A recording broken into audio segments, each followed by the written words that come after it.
treatment of newly diagnosed advanced ovarian cancer has changed and is changing. It changed by adding neoadjuvant chemotherapy. That about half of patients now begin with chemotherapy rather than a surgery. The surgery now is interdigitated between the third and the fourth dose. That makes the surgery easier. It does not compromise survival, again, but only in patients that have widely metastatic disease.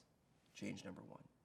Change number two is that we can add bevacizumab to the chemotherapy and in the maintenance phase as per the June 2018 FDA approval, and again improve progression-free survival. And then, in December of 2018, we found that we could add olaparib in the maintenance phase if you had a BRCA mutation. And now the new study is that if you have a HRD signature beyond BRCA, you can either use a PARP inhibitor alone, niraparib, or veliparib, or the combination of bevacizumab and olaparib.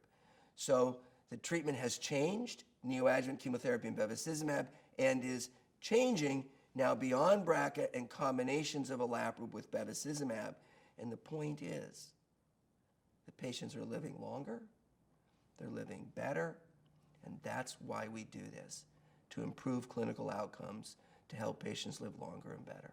One of the recent discoveries has been that not only is HRD, homologous recombination deficiency, a predictive biomarker of PARP sensitivity and chemotherapy sensitivity, meaning if the patient is HRD positive, chemotherapy is going to work and a PARP inhibitor is going to work.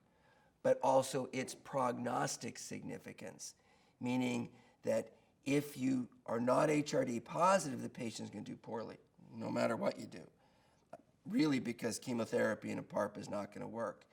And in fact, in a high-risk subset, the median time to progression is between 5 and 6 months. So those are the patients that develop platinum-resistant recurrent disease. And that's the unmet need. Our hope is that we can add bevacizumab and atezolizumab together, that we can do a VEGF-IO combination, which is a paradigm which has been validated in multiple other tumor types. That phase 3 trial of frontline bevacizumab plus atezolizumab has completed enrollment and will report in 2020. Or, rather than PARP anti-VEGF, do PARP-IO. And there are a number of trials with all the checkpoint inhibitors that you know, nivolumab, pembrolizumab, dostarlimab, and durvalumab.